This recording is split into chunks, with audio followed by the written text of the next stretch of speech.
Muy bienvenidos a este tercer capítulo de Bufanda de Platón. En esta ocasión vamos a intentar indagar, profundizar, dar una cierta clave de lectura del pensamiento de Marco Aurelio en el contexto del estoicismo que estamos tratando de revisar en este programa.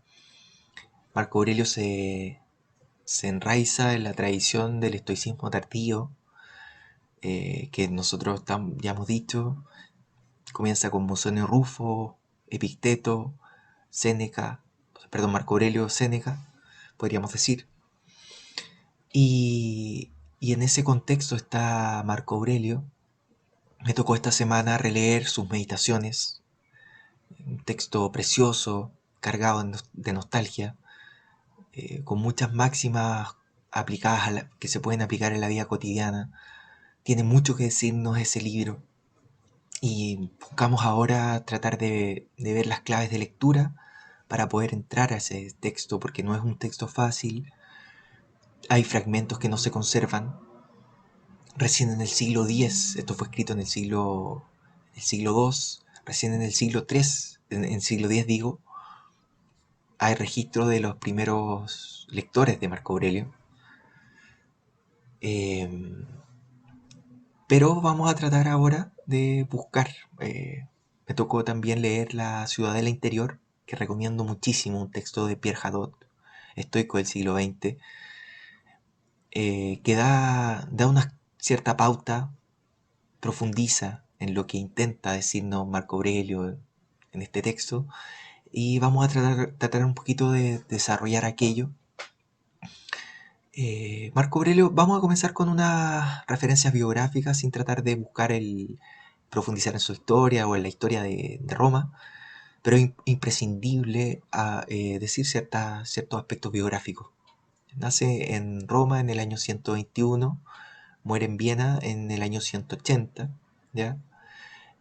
Sus padres tenían una situación muy acomodada, y esto es importante. Sus padres eran dueños de una fábrica de ladrillos, pero lo relevante tiene que ver con que pese a la situación como digo, muy acomodada económicamente, materialmente, Marco Aurelio siempre va a sentir una inclinación por una vida sencilla, austera, y va a recibir una educación también en ese sentido, y va a tener una gran educación. Va a tener de maestros a Junio Rústico, a Diogneto, eh, a Frontón, ¿no es cierto?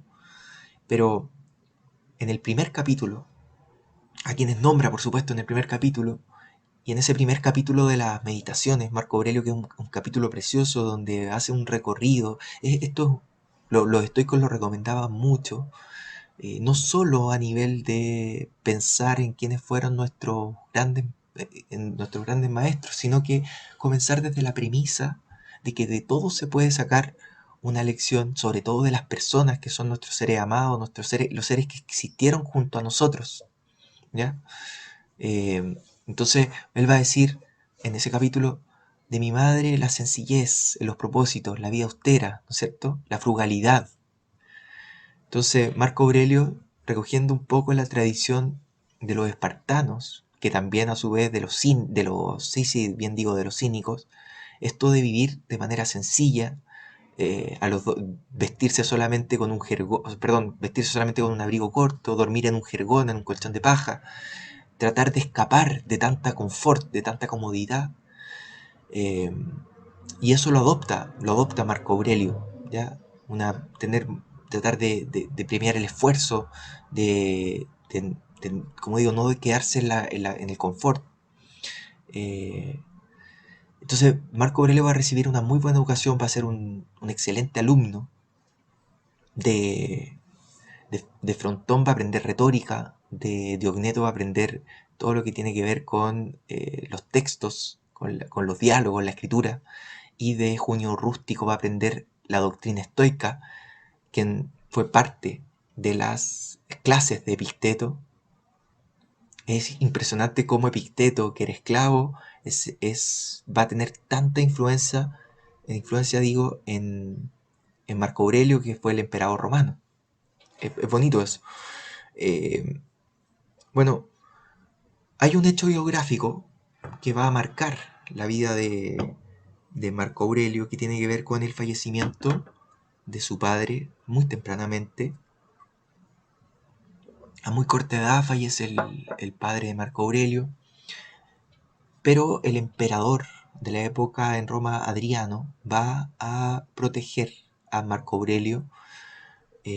Posteriormente, cuando va a adoptar a Antonino, quien va a sucederlo en la corona, le va a pedir a Antonino que adopte a su vez a Marco Aurelio y a Lucio Vero, ¿ya? Y cuando Antonino muere, va a quedar entonces Marco Aurelio y Lucio Vero como emperadores, y 8 años después va a morir Lucio Vero y va a quedar Marco Aurelio como único emperador romano, ¿ya? Marco Aurelio a los a los 40 años aproximadamente, 39 años, es emperador de Roma junto, como digo, a Lucio Vero. Se asocian, dada la extensión del Imperio Romano. Y van a tener Marco Aurelio va a tener que enfrentar muchísimas dificultades, muchas batallas, muchas desgracias. Bueno, dicen que también fallece en plena peste, ¿no es cierto? Así como la peste que estamos experimentando hoy en día. Y en esas campañas del Danubio, en sus últimos años, Marco Aurelio escribe sus meditaciones por la noche, en los pocos ratos que le quedan, con el propósito dice Pierre Hadot, y esto es hace mucho sentido, con el propósito de eh, traer a la conciencia las máximas, los preceptos más importantes, porque la conciencia se queda dormida muy rápido, es muy fácil que se quede dormida y hay que estar despertándola, hay que estar ejercitándola constantemente. Marco Aurelio tenía un sueño, él cuando leía durante su juventud, durante su adolescencia, en todas sus lecturas, él siempre tomaba notas, hacía fichas, ¿ya? Y él las juntaba de ciertas frases, máximas que le parecían importantes, las juntaba y él decía, estas máximas me van a servir en mi vejez. Entonces, Marco Aurelio tiene esta idea, que es muy estoica, de repetir como mantras frases esenciales que puedan ayudar a mantener a la conciencia despierta, ¿ya? Bueno, Marco Aurelio se va a casar con la hija de Antonino, que era el emperador antes de sucederle él a Antonino. Van a tener 13 hijos, ¿ya? Sobreviven 5 mujeres y el hijo Cómodo, ¿ya? Hay todo un misterio en torno a por qué Marco Aurelio toma la decisión de que su hijo Cómodo sea su sucesor, ¿ya? Que está muy bien narrado en la extraordinaria película Gladiador, ¿no es cierto? Maravillosa película. Bueno, se casa con Faustina, ¿ya? Y tras morir Antonino, ¿no es cierto? Como dijimos, con 39 años, Marco Aurelio se convierte en emperador. Ya estuvo 20 años hasta su muerte. Y hay una cita, historiadores han dicho, no tuvo la suerte, esta es como la idea central, ¿no es cierto? No tuvo la suerte que hubiera merecido, sino que durante todo su reinado se enfrentó con una multitud de desgracias. Ahora, sin perjuicio de todas estas desgracias, estos acontecimientos muy dolorosos, tuvo muchos seres queridos, estaban en plena guerra, ¿no es cierto?, en las campañas, pero pese a ello, el imperio sobrevivió y termina siendo el último gran emperador del periodo dorado de Roma, ¿ya? Hay toda una discusión cuando hablamos de Marco Aurelio en torno a si, que una discusión un poco artificiosa, ¿no es cierto? Semántica más que nada, en torno a si Marco Aurelio era o no era un filósofo. Hay algunos que son muy críticos y dicen que era un moralista, ya más que un filósofo. Pero todo es un tema semántico porque va a depender de qué se entiende por filósofo, ¿ya? Marco Aurelio, a ver, si por filósofo entendemos lo que actualmente se entiende por un filósofo, es decir, una persona que estudia filosofía en una universidad, que posteriormente hace un magíster, un doctorado, que se acoge a la academia, que escribe papers para revistas internacionales indexadas, ¿no es cierto? Esa lógica no es, que actualmente se entiende como un profesor de filosofía o un filósofo, no tiene nada que ver con Marco Aurelio. ¿Ya? En la época de Marco Aurelio, el filósofo era, digámoslo, era más bien aquella persona que buscaba acceder a la sabiduría en su comportamiento práctico, en su día a día, en tanto en cuanto había adoptado unas máximas en su vida cotidiana, conforme a las cuales vivía. ¿Ya? Entonces no se trataba, no era filósofo quien escribía un tratado o quien aportaba una nueva teoría sobre el tema, o quien, o como digo, quien impartía cátedras, sino que es filósofo quien vive de acuerdo a ciertos principios. Es como una suerte de conversión espiritual ser filósofo y vivir conforme a esos principios. ¿Ya?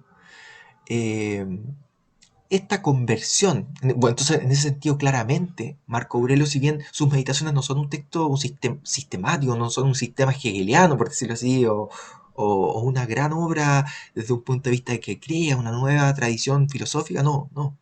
Él va a aplicar los principios de Epicteto, básicamente, eh, pero en ese sentido es un filósofo, porque vive conforme a ello, ¿ya? Eh, no duerme en las noches sin haber hecho este es un consejo que también está en Séneca, sin haber hecho la revisión de si aplicó o no aplicó las máximas.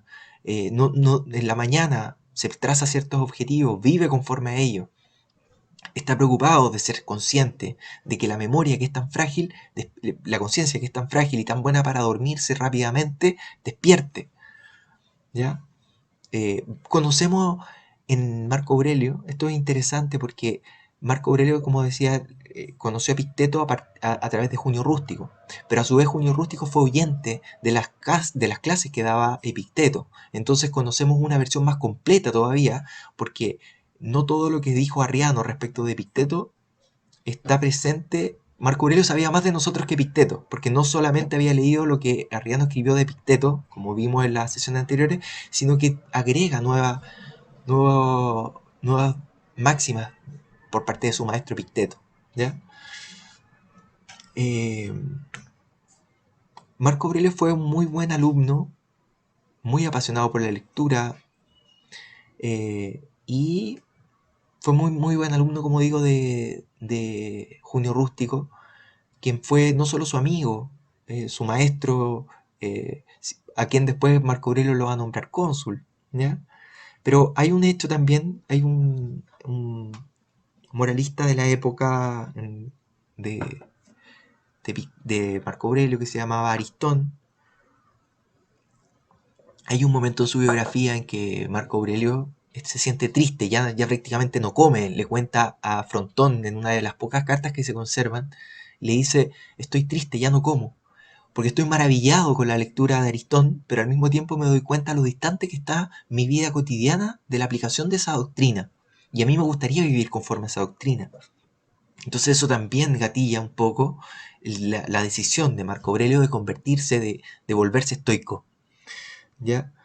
Entonces, en ese sentido, las meditaciones vendrían a ser algo así como un texto de, no para leerlo, ¿ya? Sino que para escribirlo, en el, partiendo de la premisa de que la conciencia es muy frágil, es muy fácil que se duerma y que es necesario estar ejercitándola constantemente, prácticamente a la manera de un mantra. Es decir, repetir ciertas ideas, repetirlas, para que la conciencia vaya despertando, porque si bien la conciencia lo sabe, uno sabe ciertos principios, si no los está recordando constantemente, si no los está trayendo a la conciencia del momento presente, terminan obviamente olvidándose. Entonces, Marco Aurelio va a criticar un poco, muy interesante, porque va a criticar esta idea de retirarse a la montaña. Y va a decir, no necesitas retirarte a la montaña. El verdadero retiro es en ti mismo y es un poco ejercitando la conciencia. ¿Cómo? A través de repetir estas frases, estas máximas. Por eso, en ese sentido, las meditaciones no son un texto, digámoslo, que agregue mucha doctrina, y por eso también se repite mucho, ¿ya? Gira en torno a pocos temas, a pocos principios, y los va con mucho estilo, sí, muy bien escrito, los va planteando de distintos puntos de vista, pero la misma idea va haciendo variaciones respecto de la doctrina estoica, ¿ya? Bueno, él dice que hay que repetir estas máximas. Es la única manera de hacer eficiente la doctrina, ¿ya? Es como la música de fondo la que está, que vamos justamente ahora a desarrollar, ¿ya? ¿Cuál es esta doctrina estoica que está presente en las meditaciones y en la filosofía de Marco Aurelio? ¿Ya? Vamos a ocupar una distinción que hace Pierre Hadot, ¿ya? La ciudadela interior es el texto extraordinario de Pierre Hadot. Dice Marco Aurelio que en rigor el ser humano se irrita y pierde la paz, pierde la mirada benevolente, pierde la ternura que es propia del ser humano, básicamente cuando falla en alguna de las tres disciplinas de las actividades del alma, ¿ya? Que son la disciplina del deseo, la disciplina del juicio y la disciplina de la acción. No es que estén separadas, están totalmente integradas, pero uno, si tuviera que hacer una distinción teórica, diría que básicamente a eso hay que poner ojo, ¿ya? Y aquí me quiero detener. La primera es la disciplina del deseo. Marco Aurelio va a desarrollar esta idea estoica de que se recoge un poco tanto de Pitágoras como de como, bueno, está no es cierto en Pitágoras, pero sobre todo de Heráclito, de la física, ¿ya? Entonces, básicamente es situar al ser humano en la totalidad, parte de la premisa de que todo está conectado con todo a través de la causalidad y a través del destino. Y el ser humano tiene la misteriosa capacidad para tener el absoluto dentro de sí, ¿ya? De tener una parte, la racionalidad del ser humano es compartida por la racionalidad del mundo, por decirlo así, ¿ya? Y entonces, pero lo más relevante de la disciplina del deseo, ¿ya? De las aversiones, tiene que ver con entender, ¿ya? Que el ser humano es apenas una parte del todo, ¿ya? Que tiene que subordinarse al todo, ¿ya? Es fruto de muchos años de evolución del universo, del cosmos, ¿ya? Es muy bonito el documental Cosmos, o sea, la serie Cosmos de Carl Sagan, y es muy bonito. Pitágoras decía, todos los días al alba contempla el cielo, contempla las estrellas, contempla el orden del universo, ¿ya? Es discutible la idea del orden del universo, por cierto, ¿ya? Pero para los estoicos, por supuesto que había un orden, ¿ya? La física estoica tiene que ver justamente con la idea de que todo es, en último término, la tierra, agua, aire, fuego, termina siendo una transmutación, una metamorfosis de todos los elementos que, que, que, que siempre han estado y que siempre van a estar. Es una suerte de eternidad aquí en el presente, en la medida que todo, todo, todo el universo y todo el tiempo y todo el espacio han causalmente buscado este momento que estamos viviendo ahora. Entonces, toda la historia de la humanidad, tanto presente como futura, está presente aquí en este momento, ¿ya? Y obviamente también, bueno, Marco Aurelio quiere situarnos, y lo hace una y otra vez en las meditaciones, en esta idea de que somos apenas un, una consecuencia de unas causas que se vienen forjando universalmente a través del cosmos durante muchísimo tiempo. Y también la idea de que no nos queda nada de tiempo, nos vamos a morir, somos un soplo, vamos a posteriormente fundirnos con el todo, por decirlo así, vamos a desaparecer. Entonces, si vamos a desaparecer, vivamos conforme a esta misma naturaleza, lo que quiere el destino, ¿ya? Esa es como un poco la idea que está más presente, mucho más presente en Marco Aurelio que en Epicteto, la idea de destino, ¿ya? Eh, entonces, en ese sentido, cada vez que el ser humano es coherente consigo mismo, está siendo coherente también con el todo, ¿ya? Eh, hay una cierta relación sagrada de todo con todo, y por eso es tan importante pensar no solo aquí una gran diferencia, ¿ya? También lo vamos a ver en la disciplina de la acción, ¿ya? Hay una gran diferencia entre las tradiciones orientales que también apelan a vivir en el momento presente, etcétera. Pero la gran diferencia tiene que ver con que para Marco Aurelio no basta con recluirse en uno mismo, estar en la montaña meditando, sino que es imprescindible respetar el carácter de ser social del ser humano. O sea, el ser humano vive en comunidad y tiene que preocuparse, digámoslo así, por ser buena persona, buen ciudadano, respetar las leyes, etcétera. Ser activo socialmente, buscar ver al vecino y no mirar para el lado, por decirlo así. ¿Ya? Eh, ¿Por qué? Porque, insisto, el ser humano no es un individuo, es apenas está conectado con el todo, está conectado con su comunidad, y a su vez la comunidad está conectada con el mundo. ¿Ya? Entonces, mi única patria, dice, soy ciudadano no soy ciudadano de Roma, por decirlo así, soy ciudadano del mundo. ¿Ya? Y esto se basa en doctrinalmente se basa en dos principios que son fundamentales del estoicismo. El primero tiene que ver con que el ser humano solamente yerra por ignorancia, y esto está obviamente recogido desde Platón, de Sócrates, ¿no es cierto? La idea de que solo se yerra por ignorancia. ¿Cuál es el punto aquí? Que es muy importante. Tiene que ver con que el prójimo, el otro que es mi vecino, ¿ya? Que es parte del mismo todo del que yo soy parte, no hay maldad, no es que sea ontológicamente malo, sino que lo hace si hierra, si actúa mal, si me ofende, etcétera, lo hace por ignorancia. Entonces yo tengo una mirada compasiva, una mirada benevolente ante el otro, ¿ya?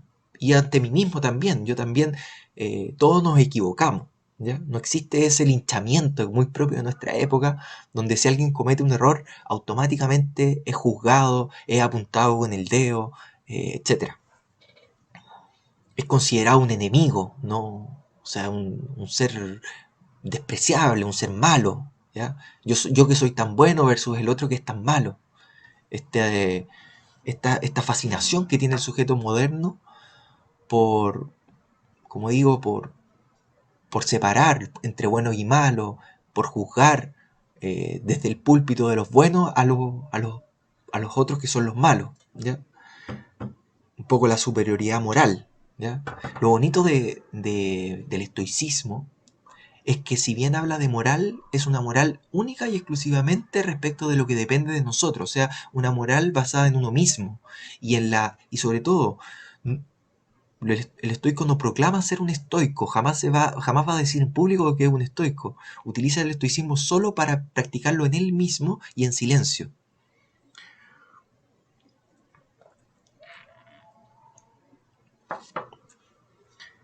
Entonces, esto nos lleva a pensar, a salirnos un poco de nosotros mismos, a entender la pequeñez del ser humano, a, a entender la pequeñez de la vida. Entonces, y a mirar en perspectiva, bueno, habíamos dicho que entonces el primer principio del estoicismo tenía que ver con que solo se actúa mal por ignorancia, y eso nos lleva a pensar en el otro con mayor benevolencia. Y el otro principio, que es clave, es que el ser humano es por naturaleza un ser social, ¿ya? El ser humano necesita, eh, necesita darse a su comunidad, ¿ya? Entonces, es su manera de ser. Necesita darse a los otros, necesita compartir, hay un sentimiento de comunidad que está presente, también muy contrario a nuestra época tan individualista, ¿no es cierto? No, Marco Aurelio, él sabe que hay una tendencia natural del ser humano al sentimiento de comunidad, ¿ya? Y un poco también en nuestra época está esa nostalgia de un momento en el que no éramos tan individualistas, ¿no es cierto? Eh, entonces, la disciplina del deseo tiene que ver con entender que el ser humano es apenas una parte de un todo, y entender también que ese todo está en constante movimiento, que tiende hacia un propósito, que es coherente con la razón humana también. O sea, la razón humana es parte de la razón del universo, y el cosmos tiene un propósito, ¿no es cierto? Y también, en ese sentido, entender que el tiempo que la temporalidad es infinita y que nos sobrepasa, ¿ya? Y por eso lo único que tenemos es el momento presente, ¿ya? Entonces, en ese sentido, Marco Aurelio llama a la disciplina del deseo, ¿ya? Eh, buscar que exista una concordancia entre lo que uno siente que es lo propio del ser humano, y buscarlo en la comunidad, buscar aportar a la sociedad, ¿no es cierto? En ese sentido, y sobre todo lo más importante, mirar la realidad desde la perspectiva del todo y desde la perspectiva de la muerte, ¿ya? Marco Aurelio va a hablar en muchísimos pasajes de sus meditaciones de la importancia, o sea, perdón, de que tan pronto nos vamos a morir todos, ¿ya? No está en Marco Aurelio ni en el estoicismo esta perspectiva de los transmundanos, un poco la idea que critica Nietzsche en su Así habló Zaratustra, ¿ya? Es decir, esto de posponer la vida presente pensando en el más allá, en la vida posterior a la muerte. No, Marco Aurelio dice, después de la muerte no es que no haya nada, tú dejas de ser lo que eres y te vas a volver a convertir en parte del todo, pero vas a ser polvo, eh, vas a ser elemento químico, elemento que se va a funcionar, va a hacer una metamorfosis con el todo, ¿ya? Entonces, en ese sentido, vive conforme a tu naturaleza racional, dice Marco Aurelio, ¿ya? Tu naturaleza de ser prudente, ¿ya? La segunda disciplina que también está presente tiene que ver con la disciplina del juicio, ¿ya? Aquí acoge totalmente la premisa de Epicteto, ¿no es cierto? Respecto a la cual solo debes poner el foco de tu atención y de tu percepción en lo que depende de ti, ¿ya? En, en lo que está, en lo que en el hecho, interprétalo de un modo que te permita acogerlo lo más saludablemente posible, ¿ya? Dice Marco Aurelio, nada puede ser un obstáculo para la razón, que es una ciudadela, ¿ya? En ese sentido, una fortaleza. Las cosas por sí mismas no deberían afectarte nada, nunca, porque es la opinión de las cosas la que te afecta. Entonces tú eres dueño de esa opinión, ¿ya? Ahora, no es que haya que ser, y aquí hace un matiz respecto de Epicteto, desarrolla un poquito más la idea del ser social, porque Epicteto dice, ya, yo me tengo que centrar en lo justo y lo injusto, en el bien y el mal, pero desde la perspectiva de la moral interior, ¿cierto? Entonces, en lo que depende de mí. Pero Epicteto dice, perdón, pero Marco Aurelio dice, ya, ok, pero respecto de lo que no depende de mí, de lo indiferente, no todo es igualmente indiferente. Es decir, el vecino, el prójimo, el que es parte de la comunidad, merece no ser, si bien si bien no depende de mí muchas cosas, yo sí tengo que tener una participación activa en la sociedad, ¿ya? Pero obviamente yo no puedo controlar aquello, y por eso Marco Aurelio en ese sentido es político, ¿ya? Eh,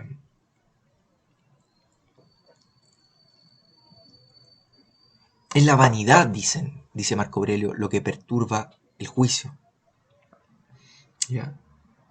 No hay que aceptar la representación sin un examen, ni tampoco acoger las cosas como se nos aparecen a la primera emoción, dice Marco Aurelio, ¿ya? O sea, no, muchas veces nosotros nos atormentamos, nos dejamos llevar mucho por las emociones, por la primera impresión del hecho, y no entendemos que esa emoción es totalmente pasajera, y que no es justo, por ejemplo, no sé, el gran problema de las emociones tiene que ver con permitir que escalen, ¿ya? O sea, en un primer momento algo que me provoca rabia, si yo no soy consciente de ello, esa rabia puede seguir escalando y convertirse en ira, y puede convertirse en ofensa, y convertirse en insulto, y convertirse en golpe, etc. Entonces, por eso es tan importante detectarla y no dejarse llevar por las emociones, dice Marco Aurelio. Tampoco atribuir supuestos ni adjetivos, tan buenos que somos para los adjetivos, ¿ya? O sea, este hecho, ocurrió un hecho, pero ponerle una calificación al hecho, ¿ya? Y también Marco Aurelio llama, y esto un poco tiene que ver con la disciplina del deseo y también con la disciplina de la acción, perdón, del juicio. Muchas veces nosotros vemos las cosas no en su desnudez, sino que las subjetivizamos, ¿ya? O sea, por ejemplo, dice Marco Aurelio, no mires a esto como si fuera, en realidad, pensemos, por ejemplo, no sé, una comida muy rica, un manjar, ¿ya? Más que un manjar, dice Marco Aurelio, este pescado no es un manjar, es un cadáver de pez, ¿ya? Entonces, quitarle la subjetividad a las cosas para que aparezcan en su desnudez, ¿ya? ¿En qué sentido eso es importante? En el sentido que muchas veces nosotros nos amargamos por ciertas cosas que no deberían amargarnos, ¿ya? O al mismo tiempo deseamos cosas que en realidad son meras idealizaciones de nosotros, ¿ya? La mayoría de las necesidades están a un punto de vista de ser falsas necesidades. ¿De qué punto de vista? De este punto de vista. Entender que en realidad es una mera subjetivización, una idealización del sujeto, lo que estamos buscando en la cosa. Porque la cosa misma, si uno la mira en su desnudez, son meras cosas prescindibles, ¿ya? Entonces el ser humano no es, y a esto lo llama un poco Marco Aurelio, circunscribir el yo, ¿ya? El ser humano no es sus emociones, el ser humano no es su cuerpo, ¿ya? El ser humano no es su pasado ni su futuro, es su presente. Eh, el ser humano no es el ser humano no es el mundo exterior, es la opinión que se forja a través de ese mundo exterior, ¿ya? El ser humano, en buenas cuentas, es, es la manera en que acoge su destino, va a decir Marco Aurelio. Finalmente, tenemos la disciplina de la acción, ¿ya? Y aquí profundiza mucho Marco Aurelio, y un poco, digámoslo, Marco Aurelio aquí con esto va a hacer un gran aporte a la tradición estoica, porque él va a decir, el ser humano tiene que actuar siempre en miras a la justicia y sobre todo a la solidaridad de la comunidad, ¿ya? Un poco situarse en la perspectiva del todo, como decíamos, ¿ya? Hacer el bien porque sí, con alegría, sin, aquí importante, Marco Aurelio dice, haz las cosas sin esperar, ¿no es cierto?, ningún tipo de retribución. Haz las cosas como un caballo cuando corre, ¿ya? Es su naturaleza. Haz, hazlo sin cálculo alguno, ¿ya? Lo que entorpece la acción se vuelve provechoso para la acción. Es decir, cuando no te ocurren las cosas como tú las esperabas, ¿no es cierto?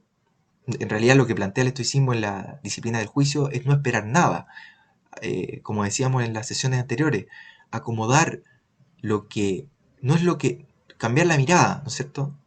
Desear lo que ocurre y no buscar que las cosas ocurran como tú deseas, ¿ya?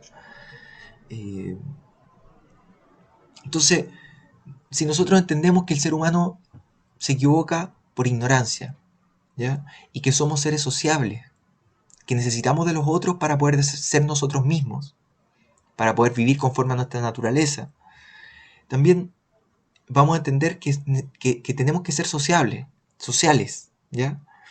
Eh, no te canses, dice Marco Aurelio, de ser útil a ti mismo siendo útil a los demás. Es tu naturaleza, ¿ya? Actúa con paciencia, con indulgencia. Él dice, la educación no sirve de nada, porque todos nos podemos equivocar, pero la manera de corregir al otro tiene que ser desde la ternura, ¿ya? Sin ternura no es educación. Lo otro también, Marco Aurelio va a llamar a destruir la idea de la República de Platón, ¿ya? No busques la República de Platón, en términos de que no busques la utopía, no busques lo absoluto. Conténtate con el progreso diario, paso a paso, pequeño, ¿ya?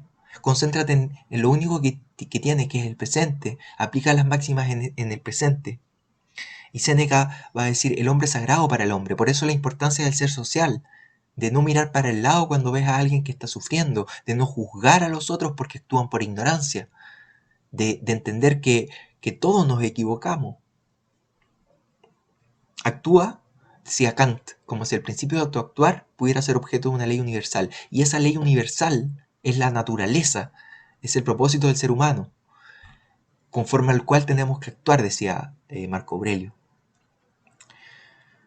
Bueno, eso básicamente, o sea, buscamos las tres disciplinas, la disciplina del deseo, entender cómo estamos todos conectados con todo y entender cómo nos vamos a morir muy, muy pronto y por lo tanto la vida tiene que tener un cierto propósito. La disciplina del juicio, entender que la mayoría de nuestros enfados se provocan, de nuestros dolores, nuestras tribulaciones se provocan en realidad por desear cosas que en realidad no son necesidades, ¿ya? Y la disciplina de la acción, actuar mirando, saliendo de la burbuja de uno mismo, darse a los demás para desarrollarse uno, participar en la comunidad. Esa idea es muy propia del estoicismo. Se tiende a pensar que el estoico es alguien apático, que no participa en comunidad. Es todo lo contrario. Es todo lo contrario. Es alguien que disciplina sus deseos, pero en miras de ser un bien, hacerse un bien a sí mismo y sobre todo poder darse a la comunidad, ¿ya? Ámate a ti mismo. Es imposible amar a los demás si no te amas a ti mismo. O sea, uno podría decir, es imposible servir a la comunidad si no eres capaz de dominarte a ti mismo, ¿ya? Hemos tratado, ¿no es cierto?, me gustaría entonces que en esta clave, en esta perspectiva, pudieran leer, los invito a leer, releer las meditaciones de Marco Aurelio, ¿ya? Espero que la próxima sesión podamos, podamos leer fragmentos de estas máximas de Marco Aurelio e ir comentándole ya desde el mismo texto, a la luz, ¿no es cierto?, de estas claves interpretativas, porque es un libro que merece ser leído, releído y sobre todo merece ser escrito en la lectura, ¿ya? Es muy importante, los estoicos recomendaban, yo tengo lo recomiendo, un diario de vida donde uno cada mañana pudiera ir anotando reflexiones, propósitos para el día, cuestiones en las que eventualmente falló y cuestiones que tiene que mejorar.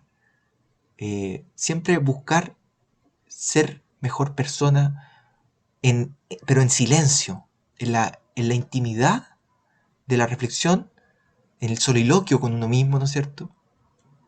Creo que eso es una práctica estoica fundamental para nuestra vida moderna.